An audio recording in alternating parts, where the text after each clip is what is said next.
হাতে পায়ে লক্ষ্মী, একদম যাকে বলে লক্ষ্মী। এতক্ষণে একটু পিপির সাথে নাচু নাচু করছে, ওর আস্তে আস্তে আস্তে আস্তে মুডটা ঠিক হচ্ছে। তার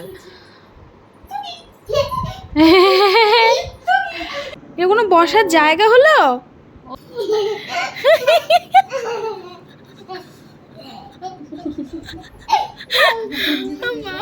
কালকে সকালেও বেরিয়ে যাবে, আমি তারপরে বাড়ি চলে যাবো। এরপর মানে হ্যান কারেঙ্গা ত্যান কারেঙ্গা, আলটিমেটলি কিছুই হলো না। আমরা গোবরের মতন নষ্ট করলাম। কথা কালকের থেকে এটাও দেওয়ার কথা আমার মনে নেই।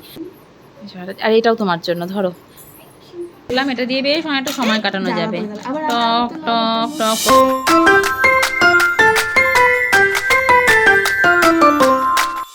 সকাল সকাল পিয়ের কোল থেকে ব্লগটাকে স্টার্ট করছি। সারা রাত কালকে আমি, পায়েল আর পোকো তিনজনেই জাগা। আমাদের গল্প গুজব করে কালকে আমরা টায়ার্ড ছিলাম, তাই জন্য কালকে খুব তাড়াতাড়ি শুয়েছি। কিন্তু না, আমরা 12:30টার সময় শুয়ে পড়েছি। 12:30টার সময় আমরা শুয়েছি, আর 1টার সময় পোকো উঠে গেছে। আর সেই থেকে ও জাগা, ওর জন্য আমরা দুজনও জাগা। এই করে করে 5টা পর্যন্ত ওকে রেখে তারপরে ওকে আবার নিচে পাঠিয়েছি। এবার ও নিচে ছিল 9টা পর্যন্ত। আমরা একটু ঘুমিয়েছি, কারণ রাত আর কি, আমার দাঁতের ডাক্তারটাও দেখানো হলো না। আজকে ভেবেছিলাম যাব, ওর এই চক্করে এখন এই যে সারা রাতের ঘুমটা কোলে কোলেই ঘুমাচ্ছে। এতক্ষণ আমার কোলে ছিল, বিছানায় রাখলে পরেই উঠে যাচ্ছে। এখন পায়েলকে বললাম তুমি কোলে নাও, আমি নিচে যাব, রান্নাটা করি, তুমি নিয়ে। আজকে ভেবেছিলাম যে স্নানটা তাড়াতাড়ি করে নিয়েছি, ব্রেকফাস্ট করে যে পুজোটা দেবো, পুজোটা দিয়ে তারপরে রান্নাটা বসাবো। যেই স্নান করে বেরিয়েছি দেখলাম পোকর ঘুম থেকে উঠে গেছে। এবার এতক্ষণ ধরে ও ঘুমোচ্ছে, কিন্তু বিছানায় ঘুমোবে না, কোলের মধ্যেই ঘুমোবে। প্রায় আধা ঘন্টার মতন ওকে কোলে নিয়ে থাকলাম। তারপরে এখন পায়েলকে বললাম যে না, সব লেট হয়ে যাবে, তার থেকে তুমি ওদিকে ওকে নিয়ে থাকো, আমি একটু নিচে গিয়ে রান্নাটা করি। তো যাই এখন নিচে। এই যে পোকর জিনিস চলে এসেছে।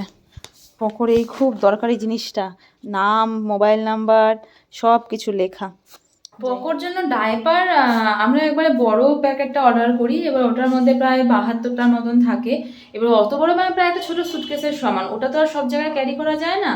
তো এবার দিল্লি থেকে এখানে আসার সময়ও কিছুটা নিয়ে এসেছি, বাকি প্যাকেটটা ওখানে রাখা। এবার এখানে এসে একটা অর্ডার করেছি, ওটারও কিছুটা এখানে নিয়ে এসেছি, বাকিটা বাড়িতে রাখা ছিল। এবার আমার যাওয়ার কথা ছিল 6 তারিখে, তো 6 তারিখের হিসেবে ডাইপার মোটামুটি ঠিকই ছিল। বাট এখন যেহেতু ওটা 7 তারিখ অবধি হয়ে গেছে, তো কি বাবা, এই যে আবার ঘুম থেকে উঠে ও পায়েলের কোলে ছিল। এবার ভেবেছে আমার কোলেই আছে, ঘুমের মধ্যে তো। এবার যেই দেখেছে একটু মুখ ঘুরিয়ে যে ওটা আমি না, ব্যাস উঠে গেছে। কিন্তু এখন আমি কোলে নিয়ে থাকলে ও ঘুমিয়েই থাকবে। যাই হোক, এবার ডাইপার শেষ হয়ে যাচ্ছে দেখে দাদা যেদিন শিলিগুড়ির থেকে মানে ওদলাবাড়ি থেকে আসবে বলেছিলাম ওর হাত দিয়ে পাঠিয়ে দিতে। এবার মা গেছে ভুলে। তো আজকে আমাদের ওখান থেকে একটা গাড়ি আসে, মেডিকেল যায়, নৌকাঘাটের সামনে দাঁড়ায় একটু। তো ওই গাড়ির ড্রাইভারের কাছেই বাবা ওই প্যাকেটটা পাঠিয়ে দিয়েছে, ডাইপারের আর ওয়াইপসের। চিকেনটা ম্যারিনেট করে রেখে গেছিলাম, এখানে আলু পেঁয়াজ সব কেটে রেখে গেছিলাম, যে এসেই ওই বড় কড়াইতে চিকেনটা বসাবো। এখন ছোট কড়াইয়ের মধ্যে ম্যাগি রান্না হচ্ছে। আমি জাস্ট ম্যাগিটা বসাবো বলে ভাবলাম, বাবুর আবার কান্নাকাটি শুরু। তাই জন্য পায়েলকে বললাম, পায়েলই এখন ম্যাগিটা একটু করবে। ওকে বলে বলে দিচ্ছি, আবার লবণ হলুদের পরিমাণ বোঝে না, লবণ বুঝি না মানে হাতে পায়ে লক্ষ্মী, একদম যাকে বলে লক্ষ্মী। হাতে পায়ে লক্ষ্মী পি, দেখছিস? বল পি, আর দুদিন পরে বিয়ে হবে। আর এদিকে কারো কোলে থাকবে না। বাপি একটু কোলে নেওয়ার চেষ্টা করলো, বাইরে ঘোরানোর চেষ্টা করলো, কিন্তু ও থাকবেই না। দিয়ে দাও, এটা মাংস, কত খাবে? আচ্ছা কিরকম করতে নেই, কি বলছিলে? হাত দেয় না। এতক্ষণ পরে প্রিয়ানের একটু খাওয়ার ইচ্ছে হয়েছে, অল্প একটু ম্যাগি খেয়েছে, জানি না খাবে কিনা। নিজেই বললো চিকেন আর ভাতও খাবো, তাই নিয়ে আসলাম। দেখা যাক, ওর খাওয়াটা হলে আমাদের একটু শান্তি। ভালো ভালো। এ কি হলো? ঝাল। আমার খুশি আর দেখতে পারে না, আমার খুশিতেই ওর প্রবলেম। তুমি তাড়াতাড়ি খাও, তারপর চলো বেরু বেরু যাবো। শুধু ভাত খাও তো বেরু বেরু যাবো। কি হচ্ছে, ওরা ফেলছিস কেন? ওই যে এতক্ষণে একটু পিপির সাথে নাচু নাচু করছে, ওর আস্তে আস্তে আস্তে আস্তে মুডটা ঠিক হচ্ছে না বাবা। এতক্ষণ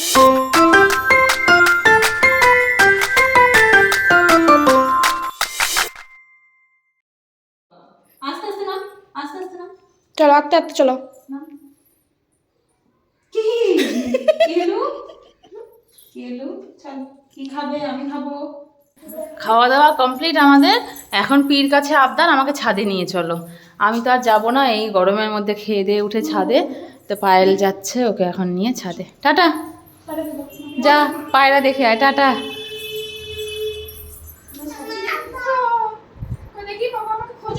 টুকি টুকি খেলার কি চোট, পিসি ভাস্তার।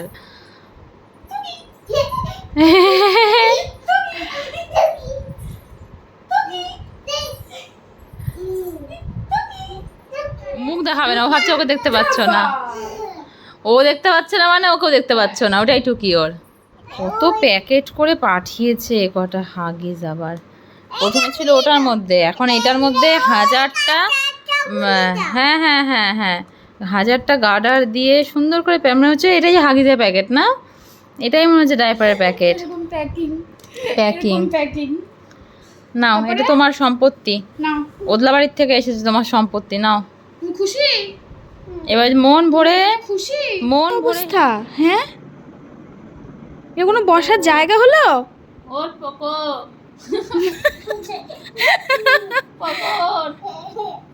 এই ঘুমের অবস্থা ওর। হয়ে যাবে, ওকে ঘুম পাড়া দিকে আমার ঘুম পেয়ে যাচ্ছে। কালকে সারাটা ঘুম আনি বাবা, শোন না।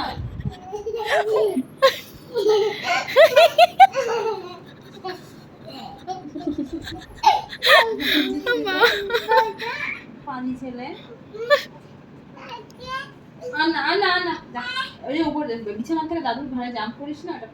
সেই দুপুর থেকে প্রিয়ানকে ঘুম পাড়ানোর অনেক চেষ্টা করলাম, ও তো ঘুমোলোই না। আজকে আবার রিয়াদির সাথে একটু বাইরে বেরোনোর কথা ছিল একটা জিনিস কেনার জন্য। তা এতক্ষণে মানে এখন বাজছে কটা বাজে, এখন 6টা বাজে। এতক্ষণে প্রিয়ান ঘুমিয়েছে। যেই আমরা বেরোবো রেডি হচ্ছি, তখন দেখি বাইরে ঝমঝমিয়ে মানে বৃষ্টি, ঝড় টাইপের বৃষ্টি। কারণ রিয়াদিকেও ফোন করে বললাম এই বৃষ্টির মধ্যে তার বেরোনো যাবে না। তো দেখা যাক, এখন যতক্ষণ হয়তো বৃষ্টি কমে ততক্ষণ আবার পোকা উঠে যাবে। নর্মাল টাইমে ঘরে থাকলে পরে মনে হয় বৃষ্টিটা হোক, আর যখন বাইরে বেরোনোর কথা থাকে তখন মনে হয় বৃষ্টিটা না হলেই ভালো। কোনোটাতেই কোনো শান্তি নেই আমাদের। এবার ননদ বৌদির কোনো গল্প গুজবের সময়ই হচ্ছে না। না, কালকে সারা রাত পকর জন্য জাগা। এই যে একটু আগে পায়েলকে বললাম চিপস নিয়ে আসতে, ও চিপস নিয়ে এসেছে। এতক্ষণে বসে আমরা একটু খাচ্ছি। বাইরে বৃষ্টির মধ্যে বসে বসে ঘরে চিপস খাওয়ার একটা মজা আছে, তাই বাইরে বেরোতে পারবো না তো কি করা যাবে, আর ঘরেই বসে থাকো আর কি। কি হারে ল্যাদ খাচ্ছি আমরা দুজনে, জাস্ট চিন্তার বাইরে। না কোনো বার এরকম হয় না ওর সাথে আমার, মানে ও আমাকে রিলস পাঠায়, আমি ওকে রিলস পাঠাই। এবার একসাথে হলে পারে কতগুলো মানে জমে আছে, যে এবার দেখা হলে ওই রিলসগুলো বানাবো যেগুলো আমাদের মানে টাইপের। আসার পর থেকে ও 2-1বার বলছে কিন্তু ওই এনার্জিটা নেই। আর আজকের থেকে যেহেতু কালকে সারা রাত ঘুম হয়নি, আজকে তো আরও নেই। গতকাল হয়েছিল যে এসেছে বিকেলে, তখন গল্প করবো না রিলস বানাবো, ইচ্ছেও ছিল না। তারপরে রিয়াদির বাড়ি গেলাম। এবার আজকে যেটা ছিল যে কালকের দিকে তো আছে সকাল থেকে নেই। এবার রাতটা যে এরকম হবে যে সকাল থেকে আমরা ঘুমিয়েই কাটা থাকবো, এটা তো বুঝিনি। এবার সকাল থেকে ওই চোখ জ্বলছে, ল্যাদ খাচ্ছি, শুয়ে বসে কাটাচ্ছি। মানে বৃষ্টিটা হয়েছে একদিকে মনে শান্তিও পেলাম যে আর বেরোতে হবে না, রেডি হতে হবে না। এতক্ষণ ও ওদিকে মোবাইল নিয়ে, এদিকে আমি মোবাইল নিয়ে এই ব্লগ এডিট করছি, পোস্ট করছি, ওর মতন রিলস দেখছে, এই করলাম। এখন তাই না একটু ঝটকা দিয়ে উঠলাম, বললাম এই আমরা কি করছি, কালকে সকালেও বেরিয়ে যাবে, আমি তারপরে বাড়ি চলে যাব, এরপরে আবার দেখা হবে কি হবে না জানি না, দিল্লি চলে যাওয়ার টাইম হয়ে যাচ্ছে। সত্যি যেগুলো ভাবি আমরা ওগুলো কোনোদিন হয় না, কোনো দিন হয় না, এটাই একদম ঠিক কথা। কত মানে প্ল্যান প্রোগ্রাম, এই করবো মানে হ্যান কারেঙ্গা ত্যান কারেঙ্গা, আলটিমেটলি কিছুই হলো না। যাই হোক, ওদিকে রিয়াদিও গজগজ করছে রাগে, বলছে যে বৃষ্টির মধ্যেই চল বেরিয়ে যাই, এটাই তো মজা, তুই তো চলে যাবি এরপর দিল্লিতে। আমি বললাম হ্যাঁ। আর পকো এখনো মানে লম্বা টানা ঘুম দিচ্ছে, মানে পকো লম্বা টানা ঘুম দিচ্ছে সেই গত 1.5 ঘন্টা ধরে। মানে ও আজকেও রাতে ঘুমাবে না, আর আজকে রাতে আমরা ঢুলবো। ও না ঘুমলে আমাদের কোনো গল্পও হবে না, কোনো কিছুই হবে না। আর এই যে সময়টা পেলাম, সময়টাকে আমরা গোবরের মতন নষ্ট করলাম। কথা গোবরটা একটা কাজের জিনিস। যাই হোক, এখন একটু গল্প করি, করবে তো? মোবাইলটা রাখবো, আবার ওর মতো মোবাইলে ব্যস্ত হয়ে যাবে। এনার্জি তো পাবোই না। এই চোখ মুখের যা অবস্থা, বিচ্ছিরি রকম একটা ফটো তুলতে গিয়ে আমরা নিজে থেকে দেখে আটকে উঠেছি, কি চেহারা। তারপর ও চুল খুললো, আমি একটু চুলটা খুললাম, তারপরে যেই কি সেই চেহারা, কি করা যাবে আর। এই যে পায়েলের জন্য একটা টপ এনেছিলাম কালকের থেকে, এটাও দেওয়ার কথা আমার মনে নেই। তা এখন আমি বললাম কি পরে দেখো তো হয় নাকি। আমি ভাবছিলাম হবে না, ওমা এখন দেখছি পরে একদম সুন্দর ফিটিংস হয়েছে। পছন্দ হয়েছে? ও বলছে ও নাকি কদিন ধরে ভেবে যাচ্ছে সাদা রঙের টপস একটা অর্ডার করবে। হ্যাঁ হ্যাঁ, আমার সাদা কালারটাও ভালো লাগে। আমি তো পগও নোংরা করার জন্য পরতে চাই না খুব একটা বেশি। আর এটাও তোমার জন্য, ধরো। ইনি একদিন ফেসবুকের মধ্যে খুব সেন্টু দিয়ে একটা কি পোস্ট করেছিল যে কেউ আমাকে একটু চুড়ি কিনে দেয় না। তা সেদিন আমি যখন বাড়ি আসবো তার আগে মার্কেটে বেরিয়েছি, তখন দেখি চুড়ি। তা আমার পছন্দ হয়েছে খুব জিনিসটা। দেখো তো, না আমি সাইজ ফাইজ জানি না, আমার হাতে বড় এক সাইজ, ঠিক আছে না? ওইটাও পড়ো এক হাতেই। আমি তো এখন তো কেউ দু হাতে পড়ে না, এক হাতেই পড়ে। না, এক হাতেই বেশি করে পড়ে। হ্যাঁ হ্যাঁ হ্যাঁ, হাতের সাইজটা একদম ঠিক হয়ে যায়। লাগে 24, হ্যাঁ 24 যেটা, হ্যাঁ, কিন্তু এই জায়গাটা এত টাইট টাইট। হ্যাঁ হ্যাঁ, যার জন্য ওই 26। অনেক কষ্টে এখন একটু এনার্জি নিয়ে রেডি হলাম। আমার যে শাড়িটা দিয়ে এসেছিলাম, যেহেতু পাউডার এরপর পাউডার লাগাবো। এবার হচ্ছে গতকালকেই ফোন করেছে দোকান থেকে যে শাড়িটা নিয়ে যাওয়ার জন্য। এবার কালকে যদি চলে যাই তাহলে আর শাড়ি নেওয়া হবে না, লাস্ট দিনের জন্য আর ওয়েট করে লাভ নেই। তাই বললাম আর যাই হোক তাই হোক, কাজ তো কিছুই হচ্ছে না, অন্তত শাড়িটা নিয়ে আসি। যাই এখন কাঁদা প্যাচ প্যাচে এই ওয়েদারের মধ্যে বেরোতে এই জন্য ইচ্ছে করে না, পুরো মানে পায়ে প্যান্টে সব জায়গায় কাদা লেগে গেল। যাই হোক, যেটা নেওয়ার ছিল নিয়ে নিলাম। বাড়ি থেকে ফোনও চলে এসেছে যে পকো উঠে গেছে, তো এখন বাড়ি দৌড়াচ্ছি। এই দোকানের ক্ষীর দইটা এত ভালো, গঙ্গারামপুরের ক্ষীর দই। বাড়িতে নিয়ে যাবো ভাবছি, কিন্তু এদিক তো তার আশাই হচ্ছে না। তো এখন ফাইনালি আসলাম, কিন্তু ক্ষীর দইয়ের তো কৌটো নেই, আছে বোধহয়। ক্ষীর দই আছে, দাও না একটা। ক্ষীর দই বললাম, আর এখানে ছানার জিলেপি, এগুলো তো আর দিল্লিতে পাওয়া যায় না, তাই এখানটাতে একটু খেয়ে নিই। এখানটাতে মিষ্টির কত অপশান, দেখলে পরেই মনে হয় যে কোথায় থাকি আমরা। এই হয়ে গেল। ঘুম থেকে ওঠার পরে ঘুমের রেস্ট কাটতে অনেক টাইম লেগে যায়। উপরের ঘরে নিয়ে গিয়ে নাচানাচি, ওর সাথে খেলাধুলো অনেক কিছু করার চেষ্টা করলাম।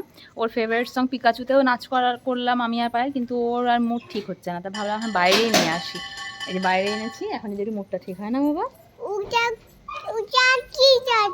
ওটা ওটা একটা দোকান যাচ্ছে, ধোসা যাচ্ছে।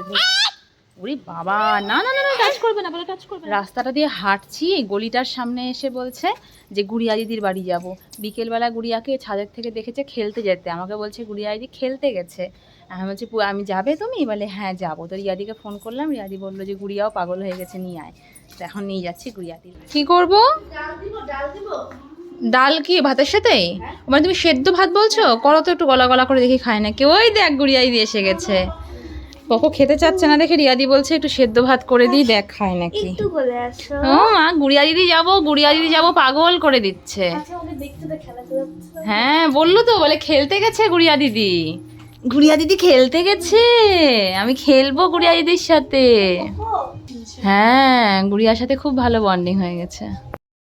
রিয়াদি এখানটাতে মানে না করা সত্ত্বেও বসিয়েই দিল ভাত। যদি না খায় এবার তখন কি হবে? থাক না, আবার কি, না খেলে বেকার বেকার হয়ে যাবে না? তোমাদের রান্না করার দরকারই তো ছিল না। হ্যাঁ, যদি খায় তাহলে তো শান্তি লাগবে।